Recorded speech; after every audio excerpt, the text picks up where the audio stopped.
Yo, he got fired, man. Let me know if y'all can hear me in the background. How y'all feeling? They fired. I'm just waiting on CJ and everybody to get in here, man. I'll be on my phone shortly, you guys.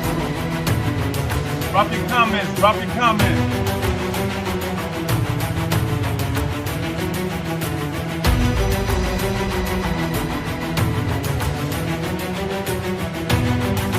Go on, everybody. Like, it was only a matter of time.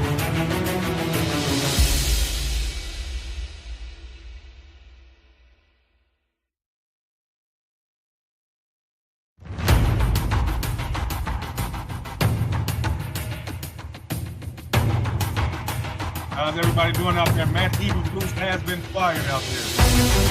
What's up, Craig? Craig says Make-A-Wish Foundation took their son back. He had to go, man. He had to go. I'm just waiting on CJ and Allen to get in here, man. I got Chicago clearance coming in. So you guys just be patient with us. My laptop be freezing up sometimes, so I'm about to get off of here in a second and get on my phone, you guys.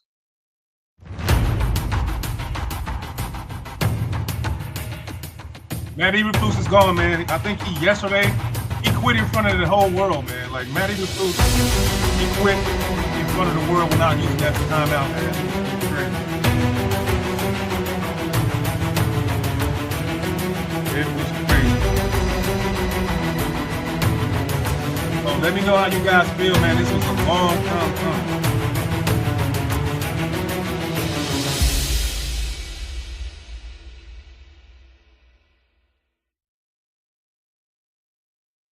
There goes CJ right there, you guys. Bring your comments to show us that's not getting started. This was about to be our Chicago Bears Lions show, but it's not going to be Matt Eberflus got fired show. So this is going to be a loaded show, man. Let's get to it.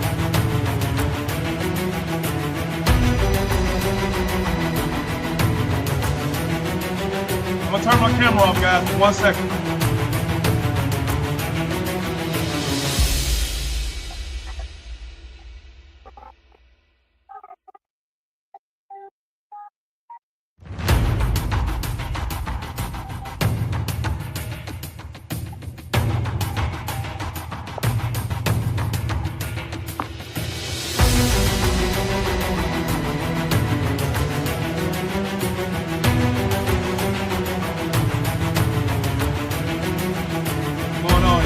Craig, give us a minute. If anybody's in here right now, we're just warming it up. Gotta share it around. Bring your lights back. Even if it's going, man. So please bring your comments. What up, Craig?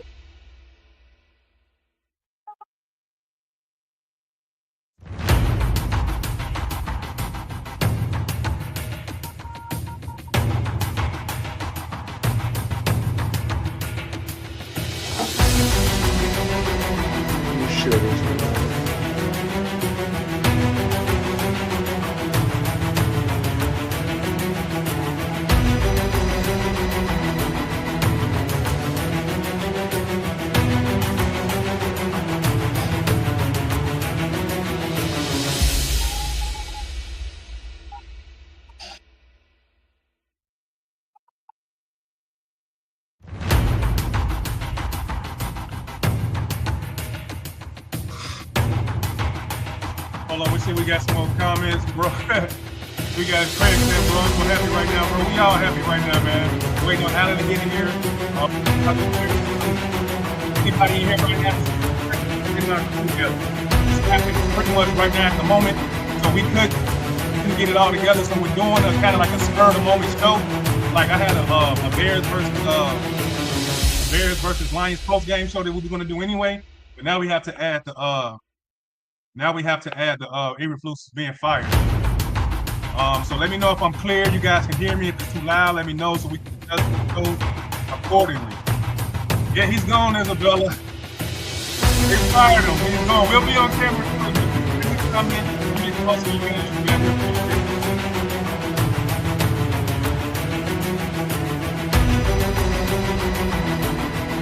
Yeah, he's gone. He's gone. We're gonna get to it, folks. Make sure you like and podcast. Facebook page.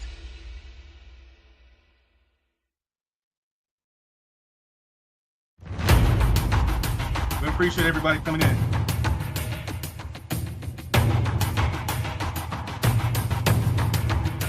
We appreciate you guys coming in.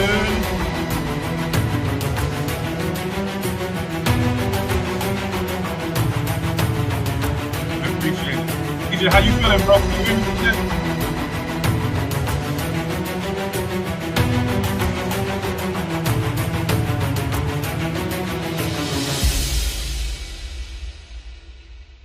DJ, can you hear me? Oh, he left out.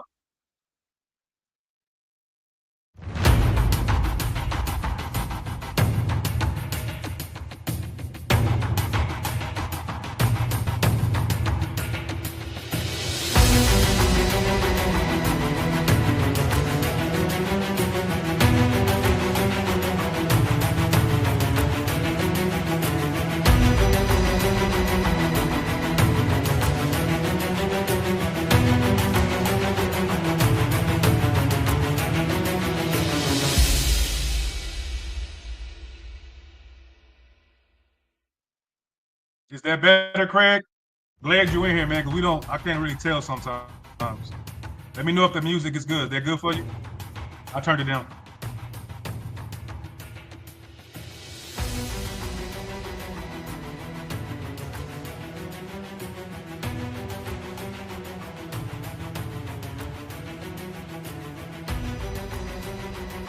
All right, Eberflus is gone, people. Waiting on CJ to get in here, guys. Let's go. Can you guys share this around, please, if anybody's in here?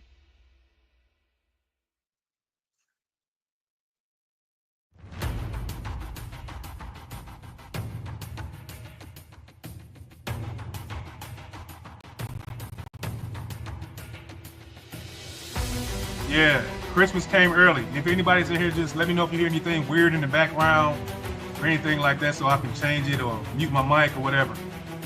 So I'm going to get off my laptop in a second.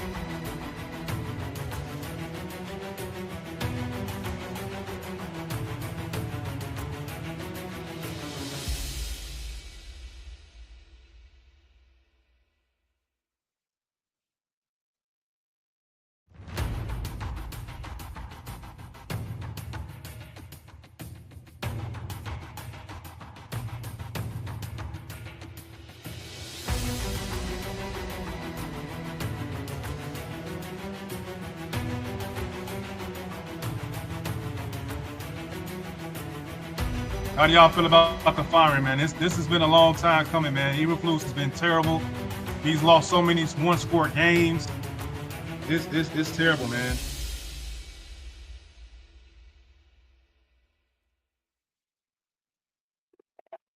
He's gone. He quit yesterday. Matt Eberflus quit without using that timeout. He quit on us, and he deserved to get fired. He deserved to get fired.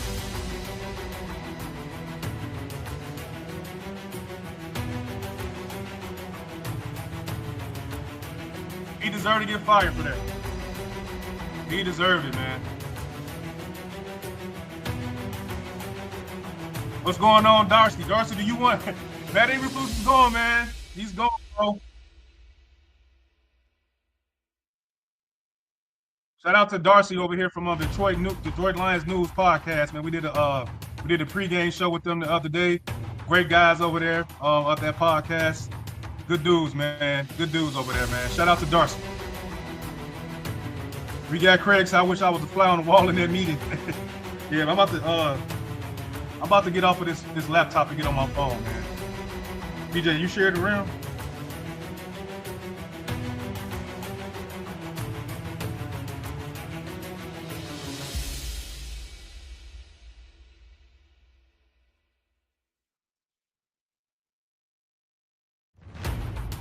Make sure you guys are sharing this around, please.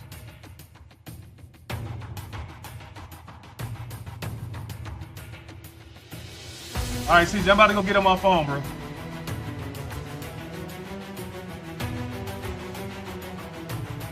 I'll be right back, y'all. I'll be right back. Let's get to it. You like the way he coaches? Man, Darcy, knock it off, man.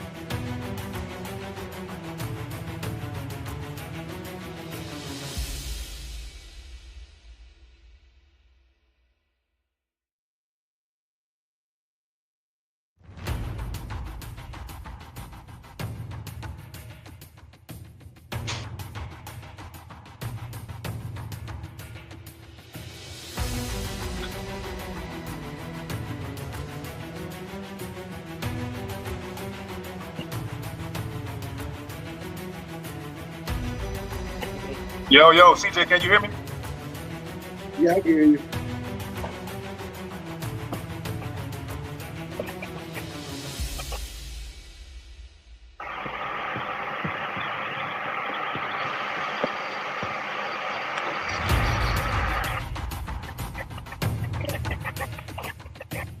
What's up, Marshawn? Let me know if y'all see hear anything weird in my background right now, man.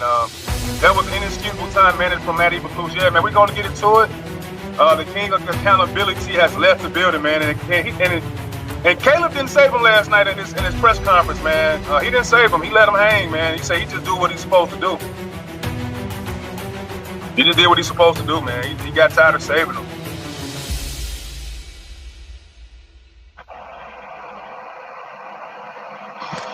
CJ, my background sound good? I'm straight?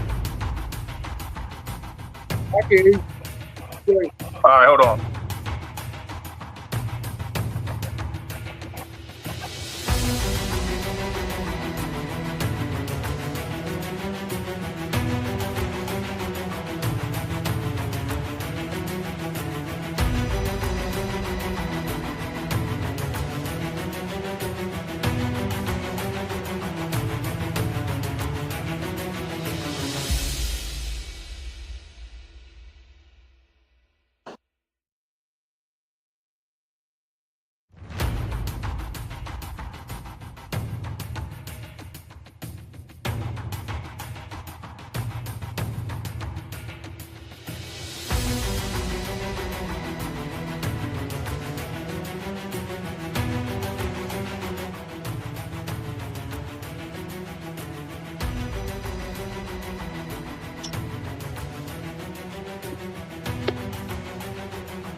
Yo, what's up, everybody? This is G Walker, one half of the CNG podcast. And I'm CJ, the other half of the CNG podcast.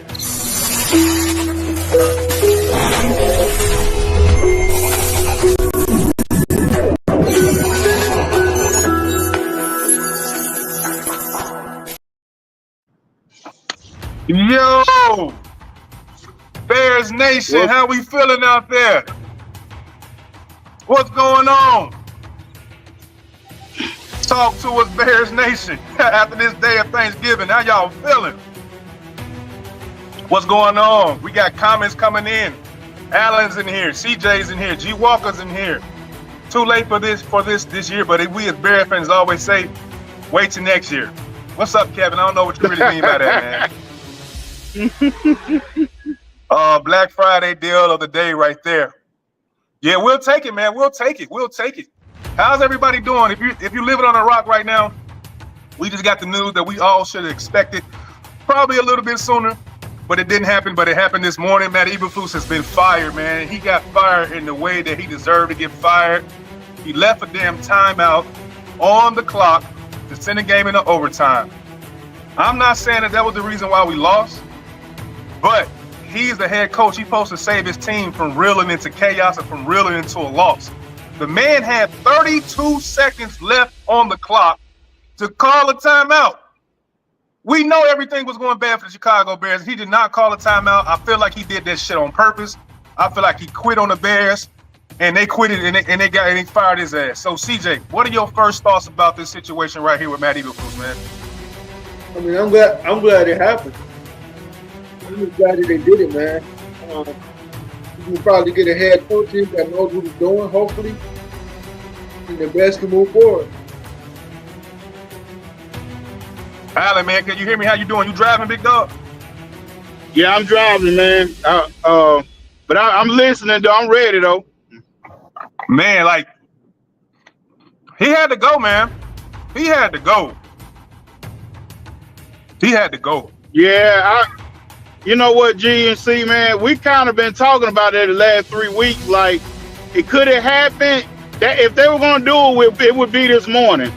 So I say good for not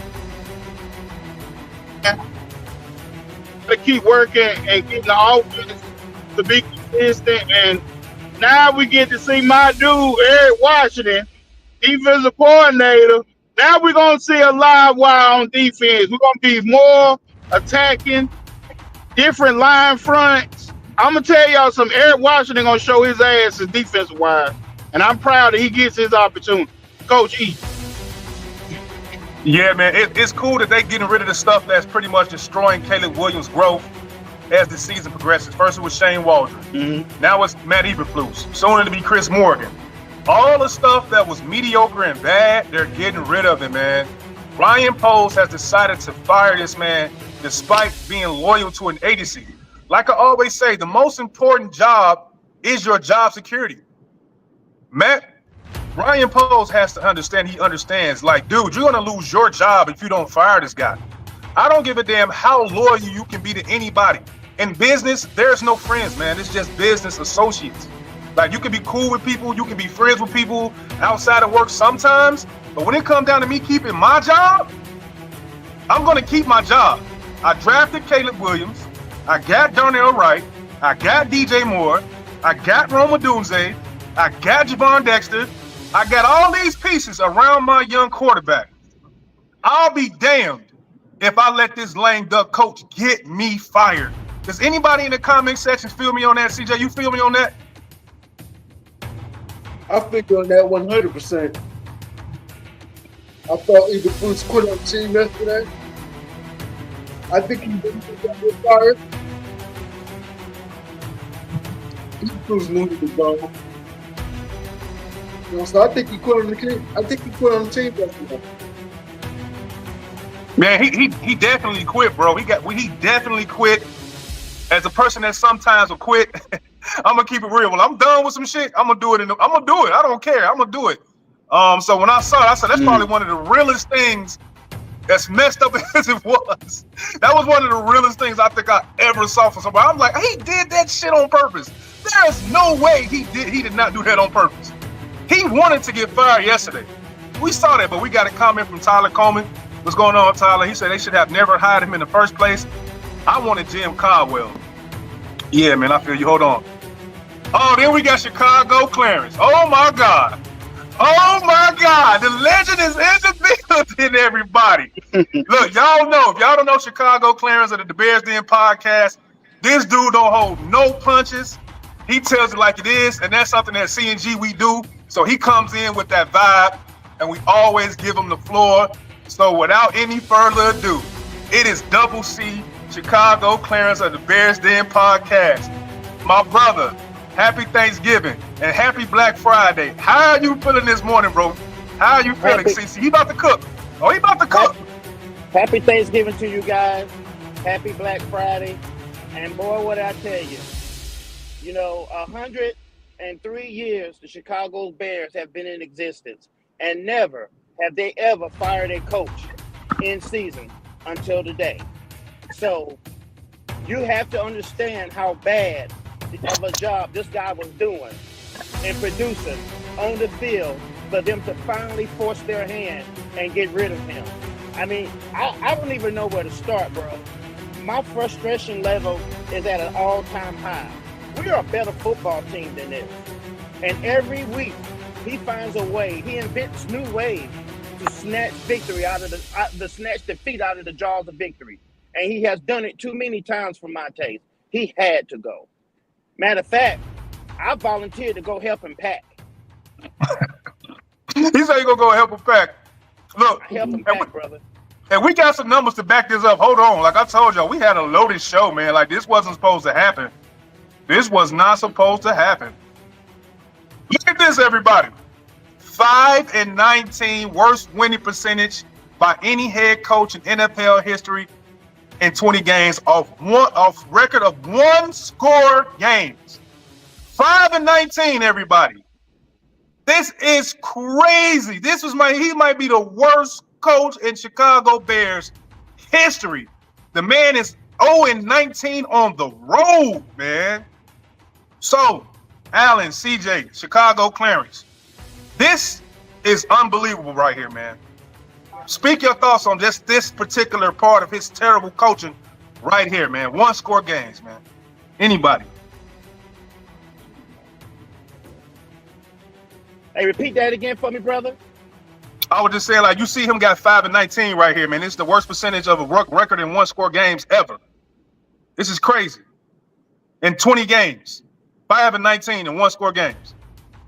Yeah, this is one of the reasons why he got fired, man. But you know, one of the other things that really bothers me more than that, on Sunday road games, when the Chicago Bears play on Sunday on the road, he has never won that football game. That's saying something. Even Mark Trestman was able to do that. And up until we hired Eberflus, Mark Trestman, for my money, was the worst football coach we had ever had. And like I said before, you can't be in the NFL and play 16, 17 games and you can't win on the road. You are not going to make the playoffs when that's happening. This guy was incompetent. He was stubborn. He didn't know what he was doing. He was a deer in headlights with some of the decision-making you do. Yesterday alone topped it off for me. Because how can you have 36 seconds and let the time run out and you don't even have a play call already ready? You got to call a timeout to settle your team down and prepare them. But you let them run another play, and then you have the audacity to stand there in front of the media and tell them that you think that you did the right thing. In what world do you live in? Was that the right thing? It was an asinine decision. And like I said, he needed to go. I would have helped him pack. I would have helped him put his stuff on the truck and get his behind out of Chicago. Yeah, the 32 seconds is a lifetime to call a timeout, bro. That's a lifetime. A lifetime. You can get at least 5-6 plays off with 32 seconds, man. So CJ, the man, go ahead. Yeah, all we needed was 2 plays. We were right there on the fringe of Santos's field goal range. So we only needed to run 1 play, get in range. That would have been 4th down. You take the timeout, you run your field goal unit out there, and you kick the field goal, well, you attempt to tie the ball game. Really and truly, we shouldn't even had to do that. We should have been winning that football game. We had plenty of time to score a touchdown. But when you got people making decisions and not knowing what they're doing, calling the shots for your team against better football coaches, this is what we get. And you're not just like, I want Ryan Poles to understand something right now. You're not just going to fix this by firing him. This is all on you because the president And even your guy up under you, Cunningham, won the Eberflus Gone last year. You got to get out there and you got to fix this because this is your fault. We wasted a season with this nonsense. Had you let him go and brought Harbaugh in here, we wouldn't be going through. We would be sitting at the top of the NFC North right now, thinking about what kind of damage or noise we were going to make in the playoff. Instead, we are forced to lick our wounds. We've been mulling through embarrassment, national embarrassment the whole football year because we have been a story for the wrong reasons the whole season, and we still got 5 games to go.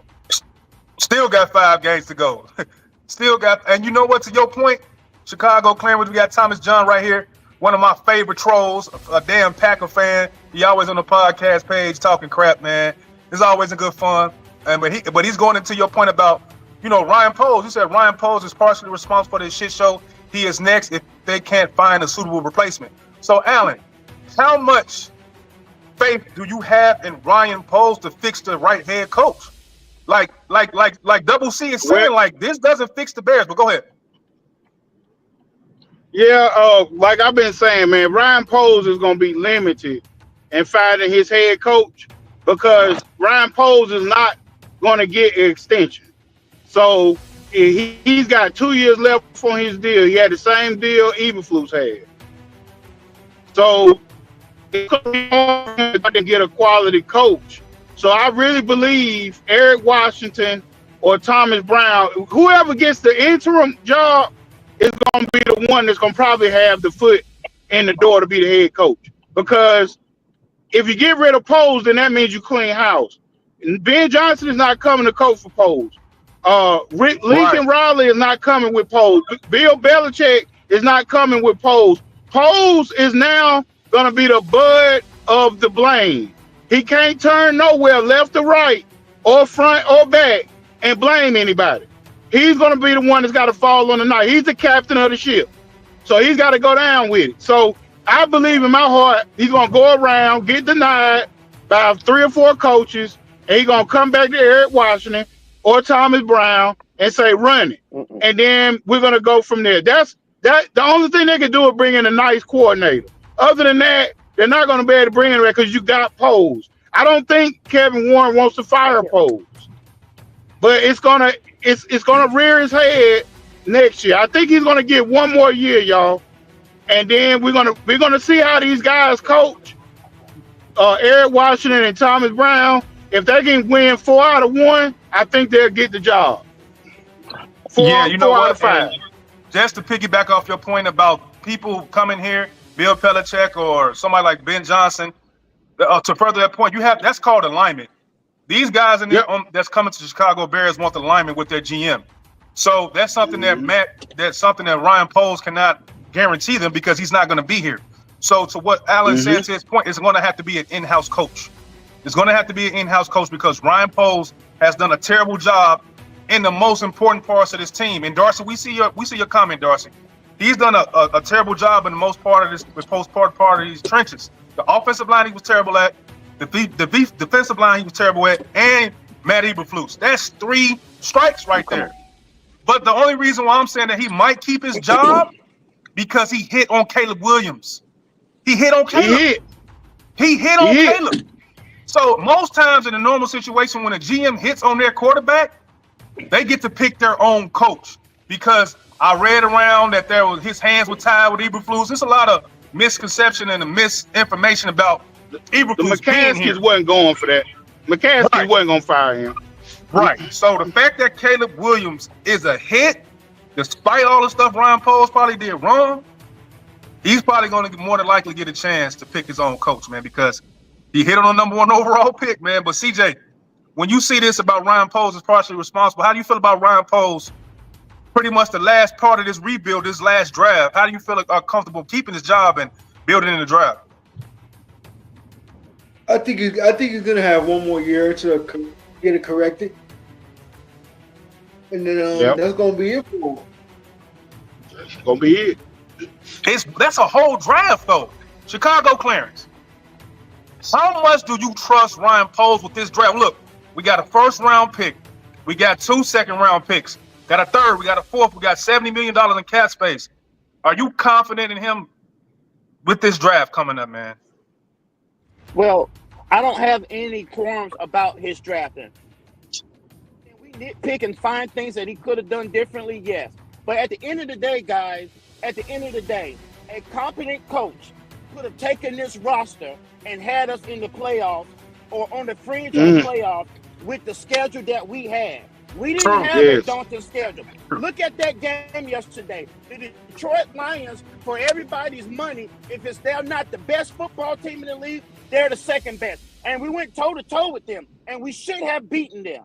So a competent head coach wins that football game. A competent head coach beats Washington, beats Houston, beats the Patriots, beats the Colts, Green Bay Packers Minnesota last week, beats Green Bay. A competent head coach wins those football games. So the company has been there. And for my money, if the Chicago Bears is serious about this, we go get Belichick. That's the only guy who can come in here and fix this mess, because the players have got to have accountability, they have got to have discipline, and we have got to have competency on those sidelines. We don't need a guy who has been fired because he didn't do a good job. We don't need a guy who's an up-and-coming coordinator, because that's what Eberflus was supposed to be. We need a guy out there who knows what he's doing, and there ain't nobody alive that has won more than Bill Belichick. Get him in there. Give him the keys to the dang on Ferrari and let his ass drive it. Get out the way, McCaskey. Get out the way, Poles. Get out the way, Warren. And I got to go down there to the Chargers, who could have came in here and did what we needed to do. Now you are forced to go get somebody that knows what they're doing. You got to go get Belichick. He's the only way who can fix it. Don't give me head coach down there in the college range, because the college range is different from the pros. If it wasn't so, Nick Saban would be a legend in the NFL. He couldn't hack it. He had to go back to college. So we need somebody who knows what he's doing. With that said, guys, I love you guys. I got a jet and be with the family. Appreciate y'all having me on here. Anytime, brother, man. Enjoy the rest of your weekend, bro. Peace, Chicago, Clarence, everybody. Double C, the Bears Den podcast. Shout out to Andy and them guys over there, man. We got some comments right here. We got Darcy saying, we fired Matt Patricia on the same day 4 years ago. Now look at the Lions. Yeah, Matt Patricia was a terrible hire, bro. That was crazy. Darcy says, the future is bright with Williams. Yes, it is, man. We've all seen it, and we got to find a way to segue into the post-game show that we plan to do, because this is crazy, man. Darcy says, Craig says he's excited for Williams. He's a very solid coach. Thomas Brown looked like he's going to be the interim. Craig says Ryan Poe's ass is on the hot seat also. Our offensive line showed how bad they were yesterday yet again. Yeah, there's no getting around it, man. There's no getting around it. Alan, you got anything you want to add on to any of this stuff before I go to the next part? Go to the next phone dead. I'm gonna make a show. I'm gonna get a tab. I want to see hard, man, to do all. Hey, can y'all hear us out there? These guys having technical difficulty with their phone. CJ, you good? Yeah, I'm good, man. All right, man. We gonna let Alan get on his laptop and stuff, man. This is gonna be a long show, man. Like this is crazy, but this is what he said right here, everybody. Anybody who watched the game and wanted to know what happened with the timeout at the end of the game, this is what Matt Eberflus said. In retrospect, how should you have handled the final sequence? His actual response was this: I like what we did right there. What the fuck did you like about that? Did you like that your offensive lineman was not on the line? Did you like that your quarterback was overwhelmed? Did you like the fact that your quarterback called and checked out of a play to do another play? Or did you like that your wide receiver was not on the line? What did you like about that play? Because the whole world saw that shit was terrible. This is the idiocy that the Chicago Bears hire, man. They hire this shit. CJ, what do you think about these comments, man? Like, what did he like about it? I don't get it. It's ridiculous, man, because he's been saying the same damn thing for the last 2-3 weeks at the end of the game. Well, I like what we did here. I like what we did there. How can you possibly like losing for one? And then what did you losing? I don't get it. Man, I don't get I'm- it either, man. Like, this I'm stuff is glad stupid as I'm hell. glad he's gone. Yeah, we still got comments coming in.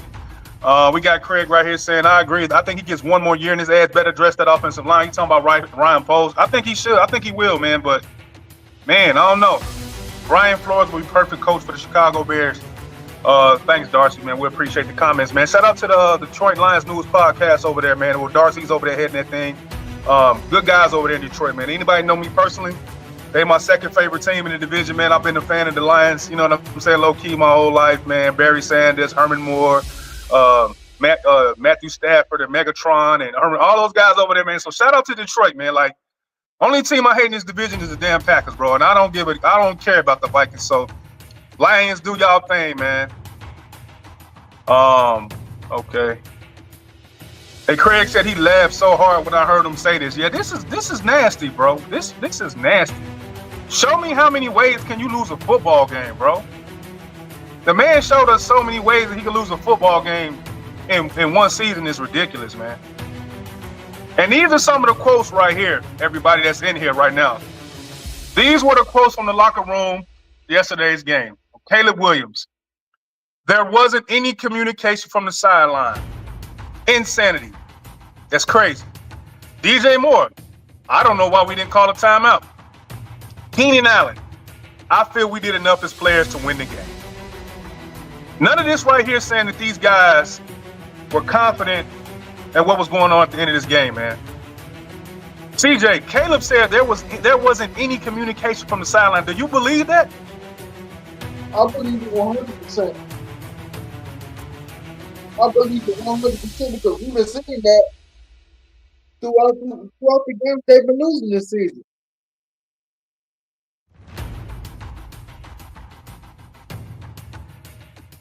This is crazy, man. DJ Moore. We all like DJ. I don't know why we didn't call a timeout.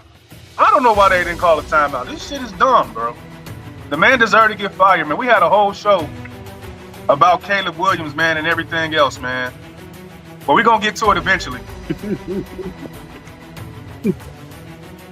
There go Allen right there. Allen, man. These quotes right here is nasty. What is the most disgusting quote right here, man? Which one is the worst? DJ Moore's. Because when I looked at it, DJ Moore said yesterday, he was like, man, I don't know why we didn't call a timeout. And it made so much sense because, like, everybody in America thought that, DJ.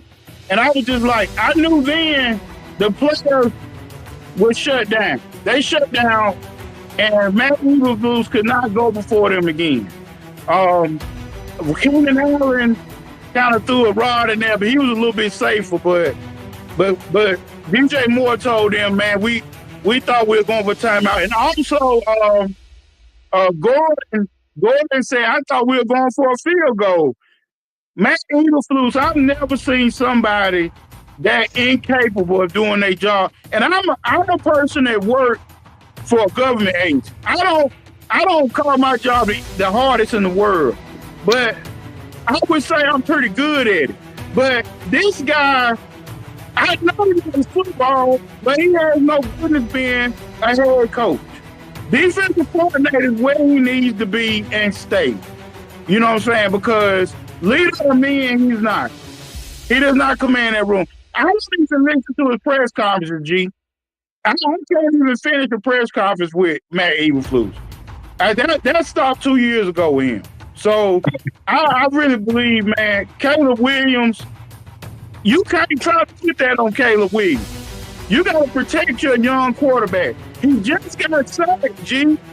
He just got sacked the play before.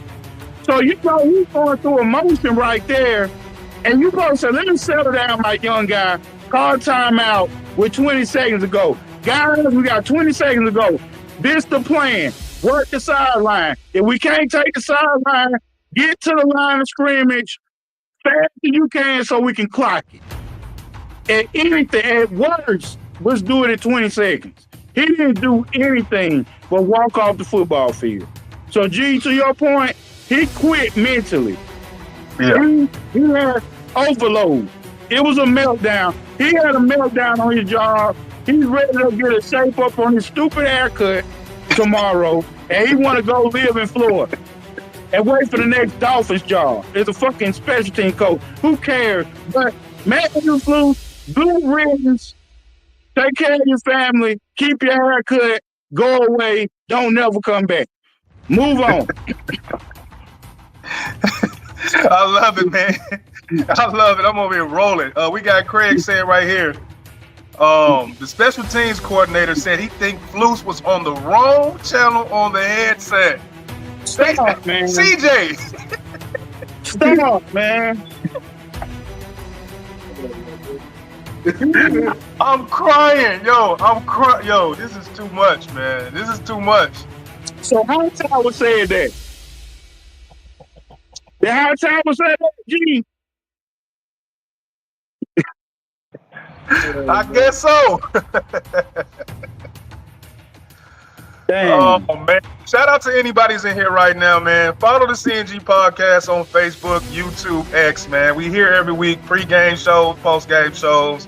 You know what I'm saying? Breaking news, man. We here all season, man. This has been a crazy season. I have no words, man. This shit write itself. Like, you couldn't write a better Hollywood script than what we seeing from the Chicago Bears from a head coaching standpoint, man. Like, the fact that Caleb Williams is surviving Matt Eberflus lets you know that we have a franchise quarterback, bro. Oh, gee. Surviving Eberflus. That's got to be a TV show, dog.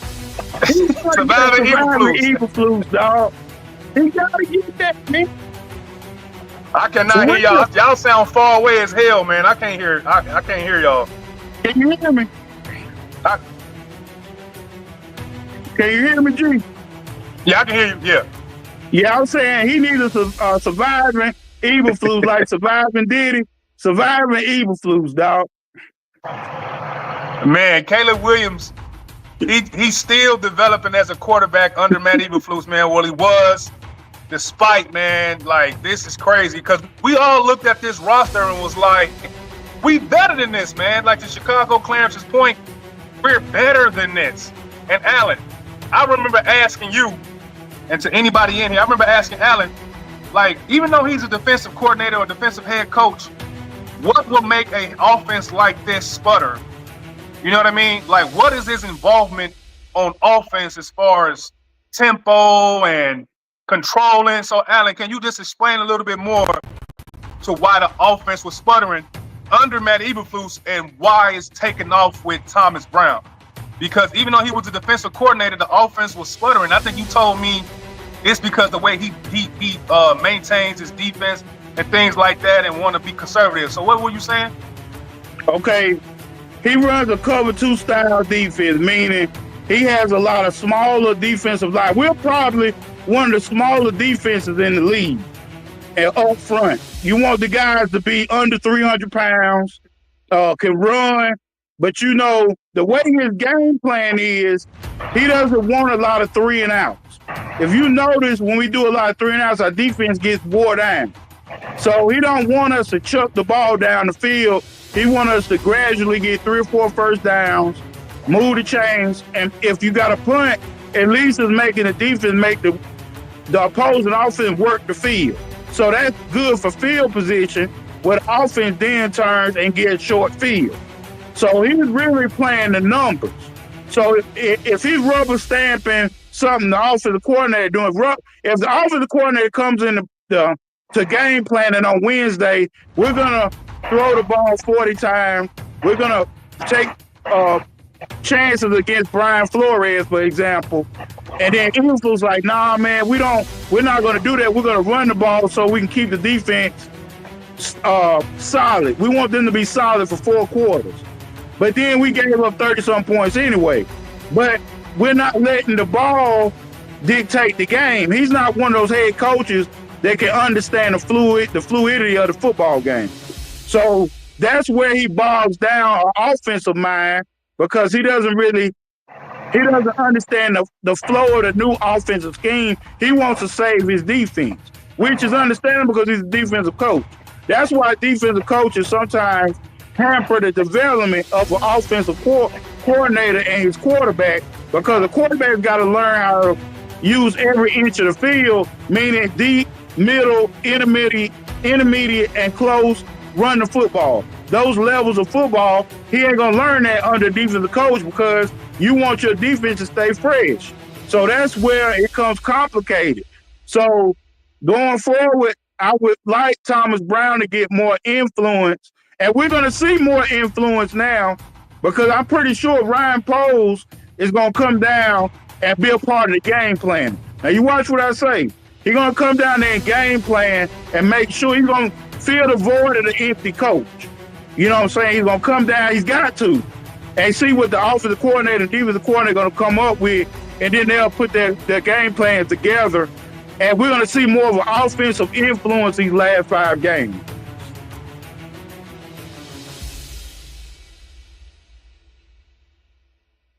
We got Craig with a comment right here saying, great point, Alan. I appreciate you breaking that down for the people, man. A lot of people don't probably understand why offense as good as the Chicago Bears will be on paper was sputtered with a defensive head coach. I appreciate that breakdown. I really do. We got Craig right here saying, I think Brown has respect for the locker room. I think they are going to come out next week, guns a-blazing. Like I said, man, we're going to get to our Caleb Williams part of the show. The offense and Caleb Williams' arrow will continue to point up. I said that on our last show. I said that in our private chat.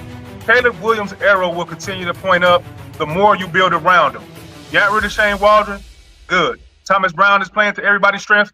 Good. The head coach is gone. He wasn't playing the Caleb Williams strength of offense? Good. So the respect that Thomas Brown is going to get even more, the energy is going to be even higher now because you're getting rid of the excess fat. You're getting rid of the things that don't work, and you're keeping the things that do work. So to Craig's point, I think next week they're going to come out with more energy. We might see Caleb Williams throw for 400 yards, bro. We might see Cole Kmet absolutely go insane because one thing I've learned in sports, man, you cannot undermine energy and positivity in the locker room or on the basketball court. Like, you can't do it, man.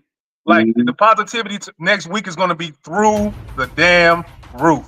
What's up with Brian, man? Shout out to Brian for coming in. He's one of our followers on our Facebook page. He's saying, bear down.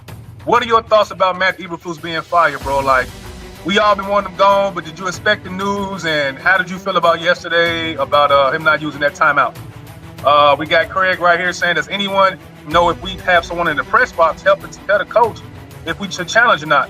I'm curious if that person is, if so. Yeah, he's one of the worst challenging coaches in the NFL, bro. He will challenge any damn thing that's clearly a pass. So I don't know, man. It's just a lot of stuff that's small details that end up being big things that hurt us in the long run. So, Craig, I can't answer that question, but you sound like you should work for the Chicago Bears, bro. You'll be in the press box. You can help the coach better than the damn people that's already been there, already working, getting a check. We got Brian said we should be 3-0 in the division. Easily. Yeah, man, we should be a better team overall, man. Like, we've lost these division games by less than one score, man, from a block field goal to a Hail Mary, not using a timeout when you're supposed to use it. Like, and I said this in the beginning of the year.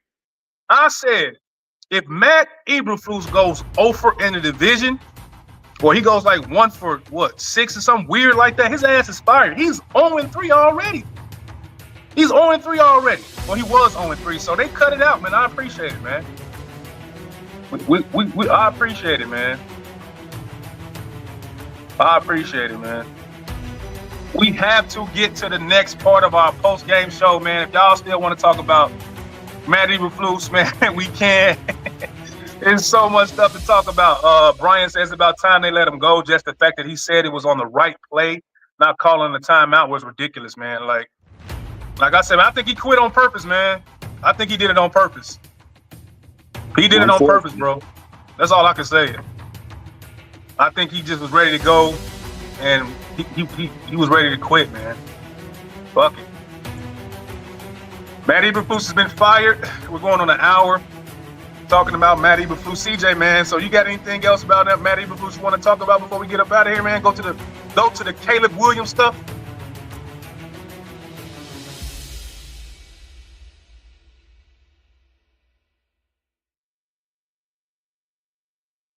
CJ, can you hear me? Yeah, I can hear you. Is the music too loud or something, anybody, or are we good? No, we sound good. Yeah.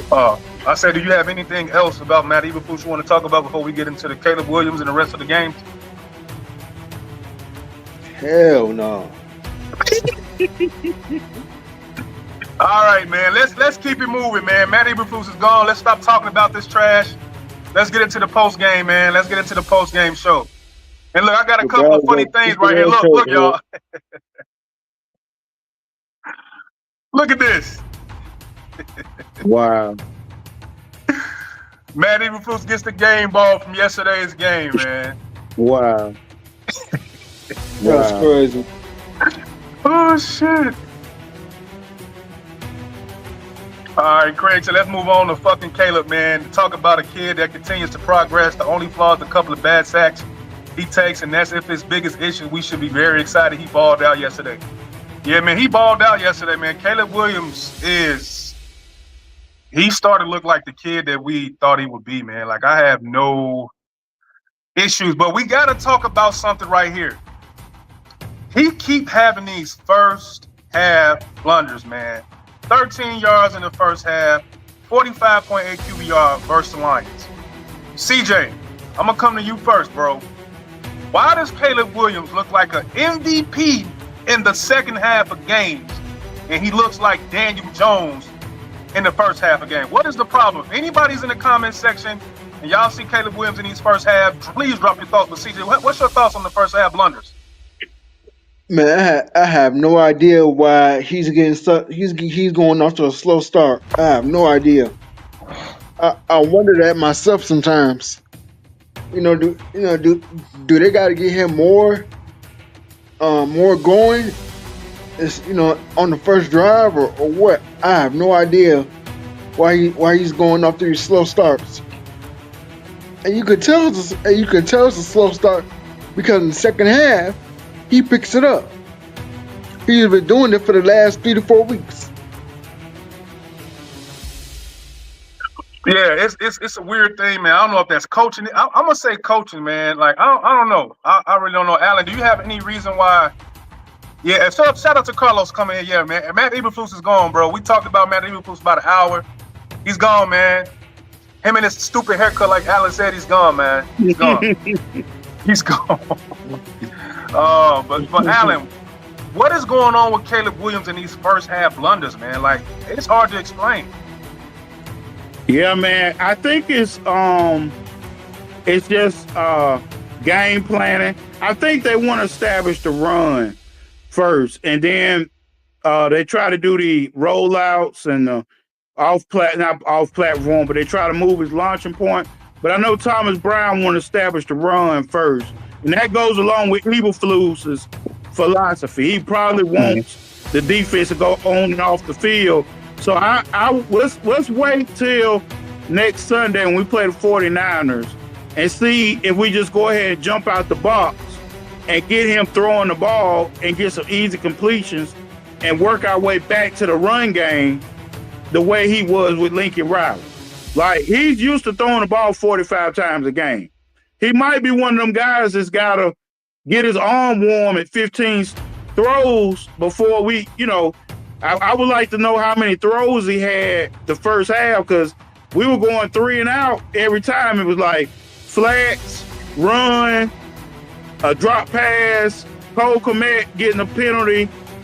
Cole Kmet should be, hey, y'all, I know I'm going off topic, but we got to get on Cole Kmet, man. But anyway, I think it's game planning, and I would like to see what's going on with the 49ers. And see how we establish the passing angles and things like that. We got to establish the offense first.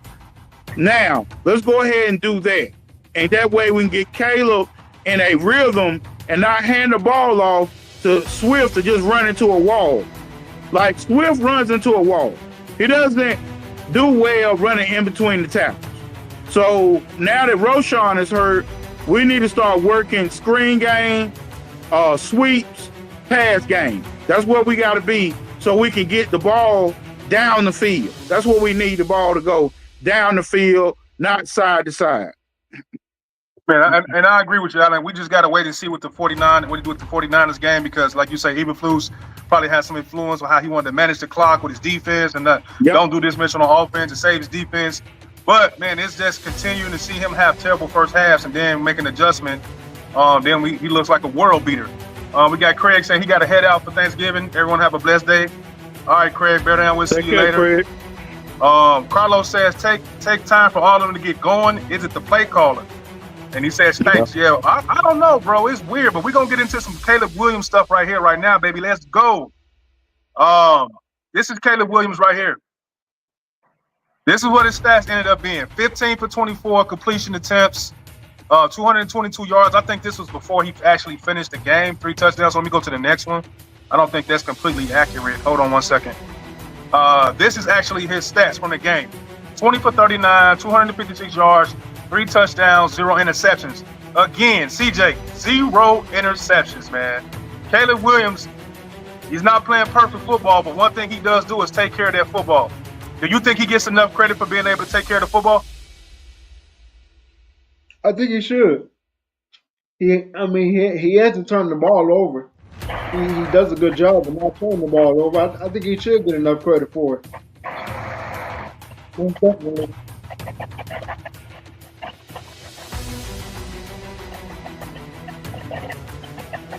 Yeah.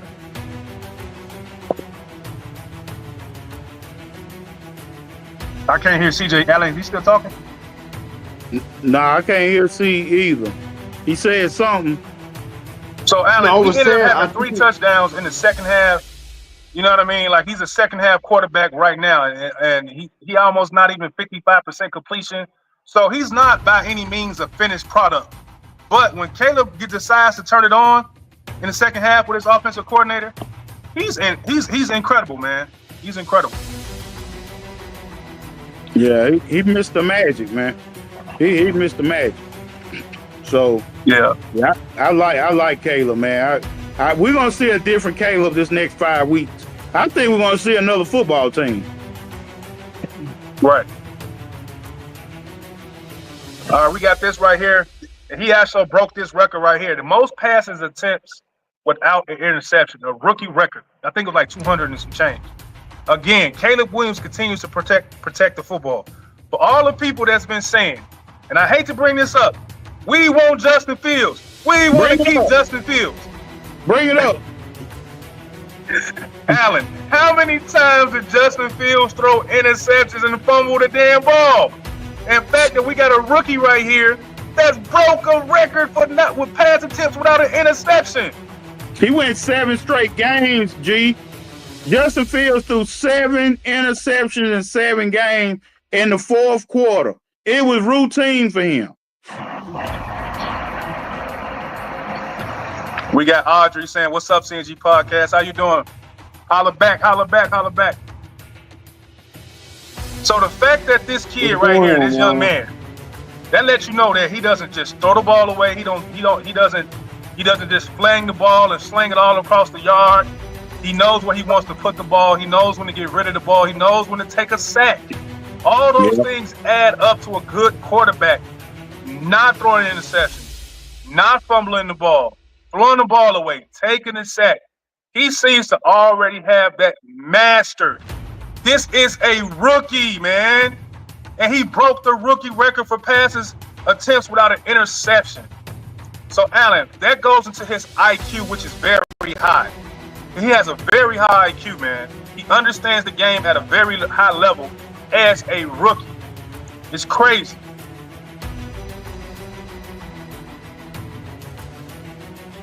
I think it was Thomas Brown, right? Yeah. Thomas Brown. I thought they said Eric Washington, this morning, but I'm not sure, man. I'd rather be Thomas Brown personally, but if Eric Washington get it, he's really the assistant head coach. That's his type. So, I'm not sure. We have to look at it. I wonder how many games. Like, I don't even know the last time that Caleb Williams threw an interception. It had to been like week 3 or something crazy. Like, it was I don't know. No, with Jacksonville. It was Jackson. That was the last time he threw an interception. Yeah. But that's damn near almost 2 months ago. Yep. All right, let's keep it going with the Caleb news right here, man. Hold on, let's keep it going because we're not gonna keep standing here. Yeah, look, and here it is right here. The NFL record for consecutive pass attempts without an interception. Caleb Williams on number 1 with 212 attempts. Kyler Murray with 211, and C.J. Stroud with 191. Oh, C.J. Stroud! Look at that. Caleb didn't beat that record. Mm-hmm. So, Alan, man, speak on this because these guys right here are not lunch meat quarterbacks. So, do you put Caleb in that class? He has to be in this class, right? Oh, easily, man. Caleb, I'm gonna be honest. Year 3, he will be a top 10 quarterback, and I'm saying that with heavy conviction. He's gonna be a top 10 quarterback in year 3. The things that he can do, he can make all the throws off platform. He's got a quick release. That's what we don't really talk about. His release comes out like a whistle. Like when you watch him in the pocket, you can see all those hands flying by the football, and the ball will be past the linebacker before a hand get there. Like he really knows where he wants to go with the football. And the things that he makes, like as far as throwing receivers open, like Keenan Allen has been the guy that's been getting thrown open the whole time, which is not surprising because Keenan Allen knows where all the boundaries are and all the land points are on the football field. Compared to DJ Moore, DJ Moore is still learning that side of the game. Land points meaning outside the hashes, knowing what he needs to do on his breaks. Keenan is a master of that. So Caleb is trusting him to always make those throws on them short pocket throws, getting inside the zone and things like that. So he's not going to throw a lot of interceptions because a lot of his throws is about timing. So if your timing is on, you're not going to throw a lot of interceptions because the DBs are going to always be in a trail technique. So if I'm in a trail technique, I'm always going to throw to the hand. So wherever the hand is at, where the ball placement is going to be. You're not going to throw to the fucking numbers like DJ Moore wants it. Right. He's got to work on his hands, man. DJ Moore, that 3rd and 18, that was a big boy throw. That was a big boy throw by Caleb, and that shit hit your shoulder pad. Shame on you, DJ. But anyway, that you're going to have to work on that. So those type of throws, the anticipatory, he's got that down pat, man. And that's why he doesn't throw interceptions, because he throws in front of the receiver. And he don't throw too high where safety can come up under. So he's right there in those sweet spots of the defense. Man, well said, man, because you know, Caleb Williams pretty much prided himself on him being accurate, man. He was very accurate in college. Yeah. So to see him be accurate these last couple of games with Keenan Allen, whatever adjustment Thomas Brown made after the halftime, it said, throw the damn ball to Keenan Allen. We throwing the ball to Keenan Allen. And Keenan Allen, as much as we criticize him this season and he hasn't been healthy enough and he hasn't been this, but we got to give him his flowers when it's time to give people their flowers, man. He absolutely cooked the Detroit Lions secondary yesterday. If there is any doubt that Keenan Allen is not a Hall of Famer, he squashed it yesterday, bro. He was putting moves on that secondary that was like, this is what we brought you in here for, bro. This is why we brought you to Chicago Bears, bro. This is why we brought you in here. This is why we want to extend you to come back next season, because you looking like the security blanket we brought you in here for. Besides Cole Kmet, man. But you know Thomas Brown, go ahead. You know what though? He played. If you notice, he plays really well in domes. On that turf, he plays really well on that turf. Like grass, it seems like he's not as fluid on the grass. But when he gets on those turfs like the Rams, Detroit, Minnesota, you know, Indianapolis, those type of turfs, he loves to route you. And he games you too. He games a lot of those DBs like that. Man, he was going crazy yesterday, man. So shout out to Keenan Allen. He had 2 touchdowns. Man, he was just getting open. So CJ, what do you think about Keenan Allen yesterday and his record by Caleb Williams, man, for these pass attempts?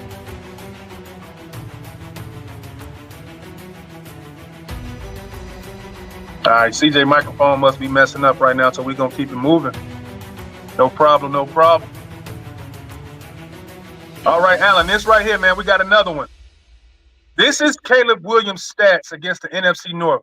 827 passing yards, 5 touchdowns, 95 QBR against the Packers, 103 QBR against the Vikings, 97.8 QBR against the Lions. Get this kid proper coaching staff next year, he will be a problem. Alan, the fact that we got the quarterback to go at the Lions, to go at the Packers, to go at the Vikings, this is his rookie season. This isn't a big sample size of football from Caleb Williams. This is his rookie year. And he's already showing you that, look, the division is up for grabs for the next few years to come. Am I right or wrong, Alan? Nah, you're right, man. He's gonna be the best quarterback in the division. He's gonna be better than Love. Love. He don't have the moxie. He don't have the moxie like Caleb does. Caleb is one of those guys. I got him now, but I couldn't hear it before.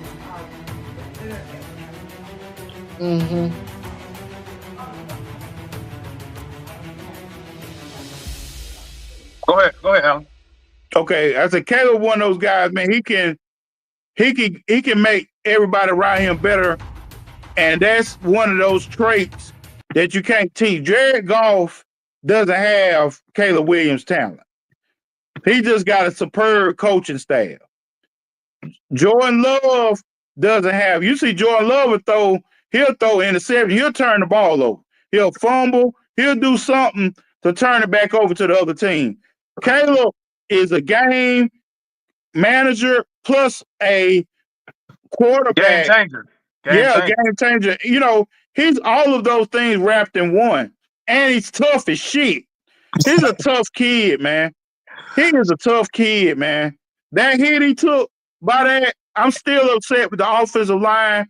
Somebody got to take a dive. Somebody's got to take an L on that offensive line and get thrown out of a football game because the NFL think they can hit Caleb any way they want to. Shame on you some bitches on the offensive line for letting them touch your quarterback like that week after week. I'm sick of dudes, these damn special teamers hit my quarterback, man. These dudes are third string guys. You're letting them taking cheap shots on our quarterback. I want to see somebody get thrown out of a football game for hitting our quarterback. I'm getting sick of it. No, and I agree. CJ, can you hear us? Yeah, I can hear you guys. All right, man. Y'all was acting up a little bit. Yeah, it's cool. We're talking about Caleb Williams against the NFC North this year. 827 passing yards, 5 touchdowns, no interceptions, 95 QBR against the Packers, 103 Vikings, 97 against the Lions. CJ, how do you feel about Caleb Williams going forward in this division? Because I think that he's going to end up being the best quarterback in this division. These teams, and this is what I always say about a quarterback that's going through adversity, and how I love a person who can show you what they really are through adversity. You had a bad offensive coordinator. You had a bad coach. You and DJ Morton weren't on the same page. You and Keenan Allen weren't on the same page. The running game wasn't working. The offensive line wasn't what it was supposed to be. But still, Caleb Williams looks like the quarterback that can survive when everything around him is going bad. Not saying he can't survive what Eberflus has done to him, but the mistakes that happen in the game, Caleb Williams looks like that quarterback in the division that can bring you to victory outside of Jared Goff. Like I said, I love the Detroit Lions, but they got a hell of a team. They got a running attack. They got an offensive line. They got a good defense. They got Ben Johnson. They got Aaron Glenn. They got a lot of things going well that's built around Jared Goff right now. But Jared Goff has never been a world beater. The man had 5 interceptions in the game this year. So he's better than him. Then you got Sam Darnold. Caleb is better than him. Way better than him. But the system in Minnesota is letting Sam Darnold be great. The system has nowhere near great for Caleb Williams, and he's better than all the quarterbacks in the division in his rookie year. Are we not paying attention? I love the way that Caleb just keep fighting, man. He just keeps fighting through all the adversity. through all the problems the Bears have having, he's just out there just keep fighting, man. He's the only one at the end of these games that's competing. And Yeah, like I say. that Oh, go ahead. that's a great thing that I love about Caleb Williams. He keeps fighting until that clock goes zero. Yeah, man, great point, CJ. Said it go to zero. Now, I don't want Caleb out here being Superman every single game, but the fact that skill set is developing in his rookie year, and this is how he looks. This how he looks, and then we should have at least 7 games wins already with him leading us. He's already looking like the best quarterback in the division, man. With talent, not structure, just talent.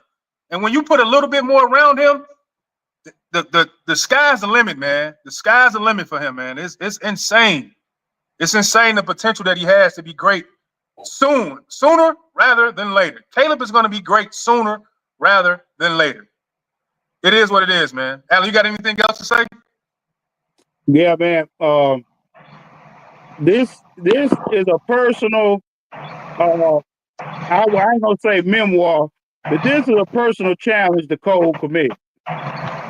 Cole Kmet, I've been steaming over this shit all night long. Cole Kmet, I have never seen a non-offensive lineman get 5 penalties in a game. This dude got 3 pass interferences like he was a cornerback, dog. Like you can't make that shit up. And he was not blocking nobody yesterday because nobody's gonna come out and talk about Cole Kmet. And you ain't gonna hear no big network because they love Cole Kmet and how he goes out there and talk football. Take that damn C off your chest. You are the most undisciplined player on that offense. I don't know who taught you how to do those routes. Everybody does those routes in the NFL, G. Those big plays. How the hell are you going up there like your elbows? Put your arms down so the refs won't call it. Why are your elbows big like you're going back? You're scared of contact, Cole. You're scared you might get hit in the rib. It comes for that in that offense. That's the McVay tree. I'm sick of Cole Kmet right now. You got 3 pass interference calls that cost us field position yesterday. I'm sick of it, yo. Cole Kmet, you don't block. You don't block anybody. And you're the biggest thing in the NFL at tight end. Your heart is small, bro. Your heart is small. So you get in there CNG, not CNG, with CHGO with Adam Hogan there. Please talk about your experience on the football field. Thanksgiving. Don't talk about nobody else. Don't talk about Eberflus. Talk about what your problems were.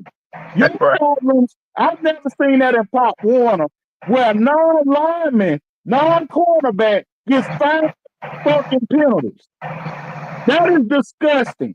So I'm done, bro. I wish I could talk to him one-on-one. How did you do it, G? How could you possibly get 5 penalties as a fucking tight end? You know what? That means his lack of attention to detail and his lack of execution is an issue. It's an issue. And the fact that Thomas Brown was calling certain plays for him to block on is a coaching issue. Once I see you make a mistake once or twice, why would I keep calling the same play? I saw you to knock us back 15 yards. Holding, like, what are we doing, man? Like, there's no reason for Cole Kmet to keep getting in these plays where he can't block, man. Like, he cannot block. He hasn't been able to block the whole time he's in here, man. So they're going to have to take some plays out to where he's hurting us and do something different, because at some point it's on the coaches. Like, you can't blame a child for not using a potty if you don't put it there for them to do. You know what I mean? Like, at some point it's on the coaches. So yeah, what's his tight end coach saying? What's the offensive coordinator saying? He will be definitely talked to before anybody get in the building Monday morning. I'd be like, Cole, come to my office. Come to my office and explain to me this type of behavior. This is behavior. You're right, Yeah. G. Yeah, it's a problem, man, and it's been a problem for a long time with him blocking, bro. We talked about that last season. Like, man, he cannot block to save his life, man. And we're not a good enough team to where we can handle a penalty like that, to where we can keep attacking you and coming back. So for a team like us that's learning how to get out offensive groove, we can't have negative penalties like that, man. Especially from our tight end. Like, how you got more penalties than the offensive lineman is crazy. It's crazy. That's crazy. But CJ. Get to this topic. Caleb Williams pretty much broke the Chicago Bears passing record for rookies with 12. It's a low number. But what did this say about Caleb Williams, man? He was going to come in here and pretty much write the record book, his first year, right? What you think? I mean, I think he's right where he needs to be. I think he's definitely the best quarterback in the division. And I'm gonna keep saying it. His will to fight. When the Bears are down, that's what makes him more dangerous. Right. So Alan, he should have more, man. We had a couple of drop touchdowns this year too, man. So Caleb Williams should have more touchdowns than this. You know what you think? Yeah, he can have at least 18 or 19. He's missed some throws too. I know Keenan dropped 2, and I know DJ dropped one. And your dude Rome he stepped out of bounds when he caught the pass. So you say about 3 or 4 he got on the ground in the past 9 games that they could have had. But I think he'll get 20 touchdowns though. I think we got 5 games left, so he don't need but 2 a game. And he'll get a 3 or 4 game touchdown game before the end of the season too. So my goal for him is to get 20 touchdowns. Yeah. And this is turning to the Caleb Williams show right here, man. This is just talking about the pass attempts again. Let me see what else I got. And this is Caleb Williams' updated fourth quarter stats this season. 84 for 127, 66.1%, 808 passing yards, 3rd in the NFL in the fourth quarter for passing yards. 7 touchdowns, 3rd in the NFL. This is his rookie season. 1 interception, tied for 2nd, 40 first downs, 4th in NFL, 98 passer rating. CJ, the kid is absolutely money and cooking in the fourth quarter, man. You see this at first glance. What do you think, CJ? Impressive.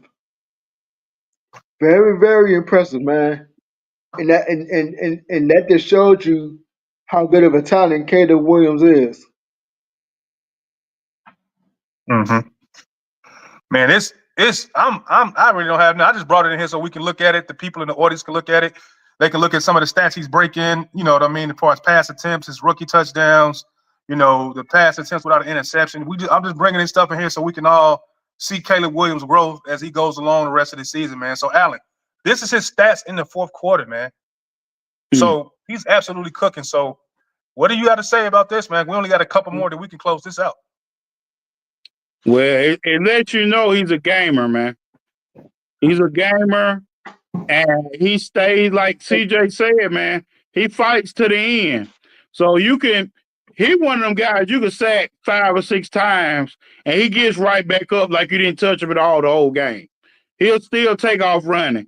It's like he plays with a certain verve, man, that we can't explain, man.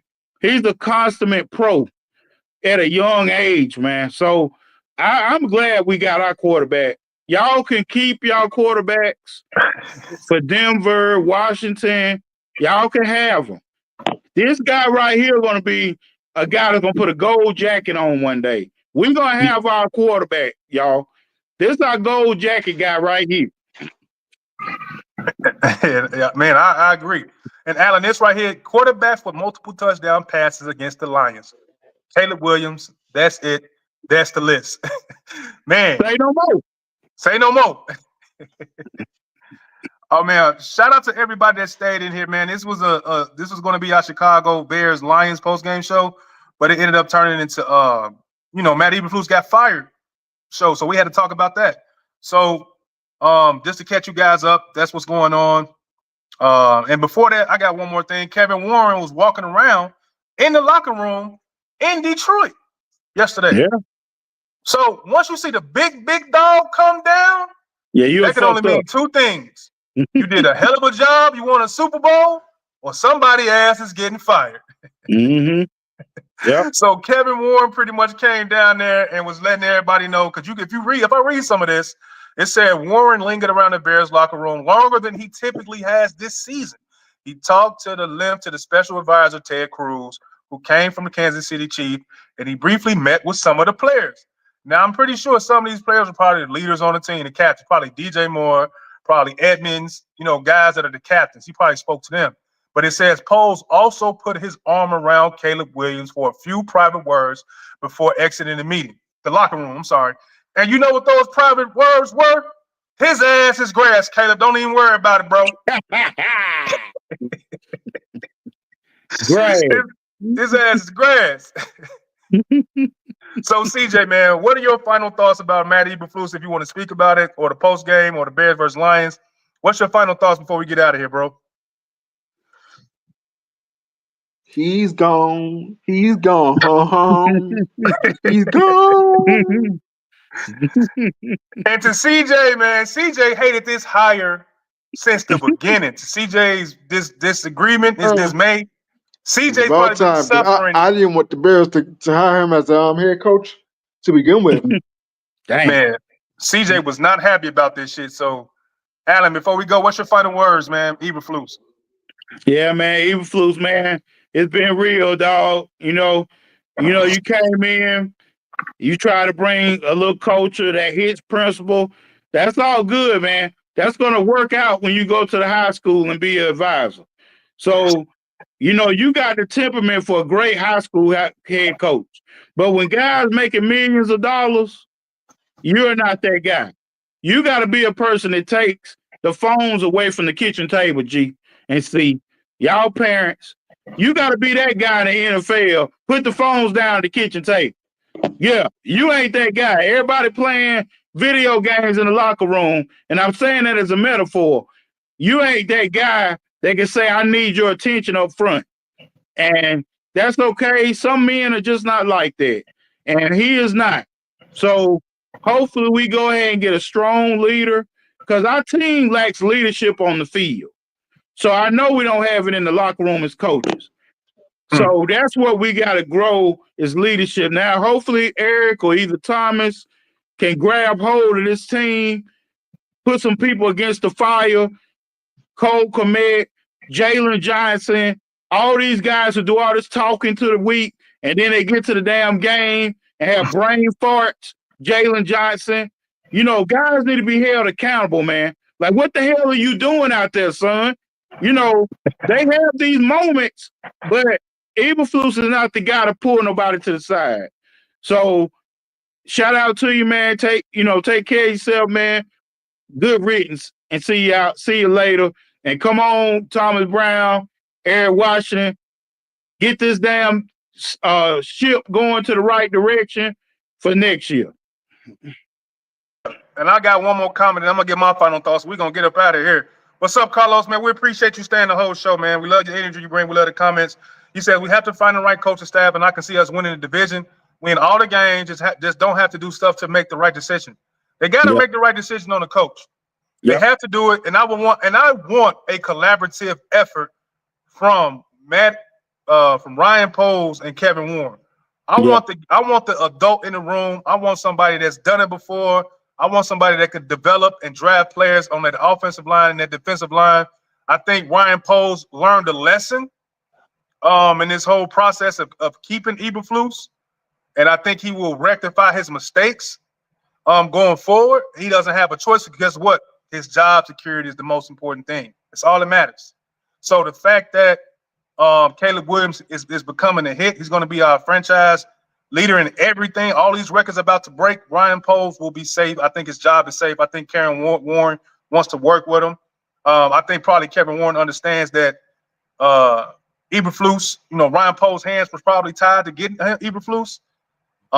So I would like to see Kevin Warren and Matt Eberflus just work together to get the right coach to grow with this, not only this franchise, but to get Caleb Williams to be the superstar quarterback that we need him to be.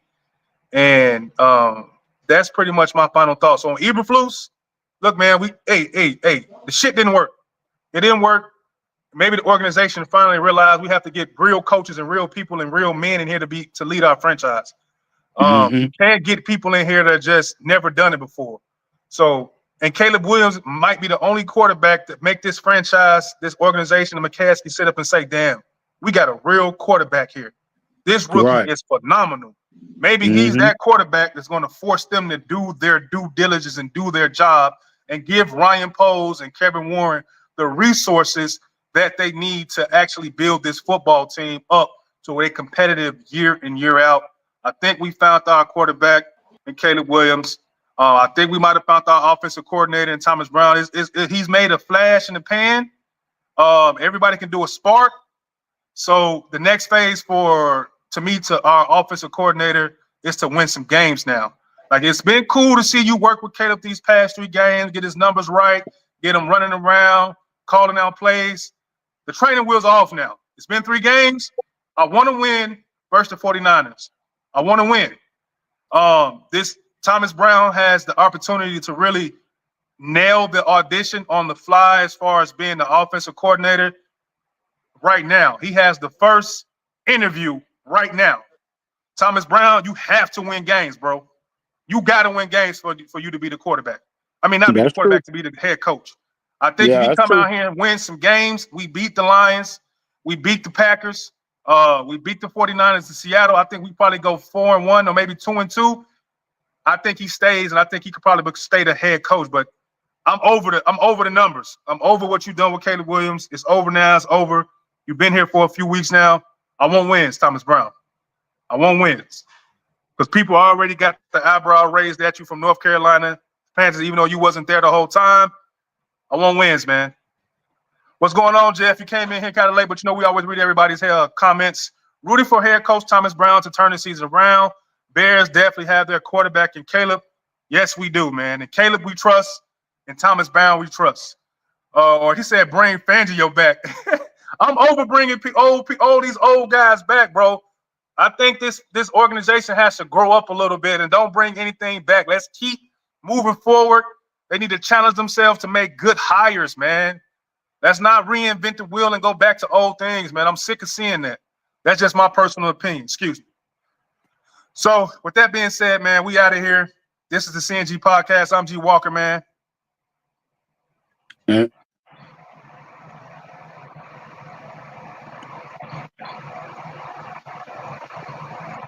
And we out. Peace. All right. Peace.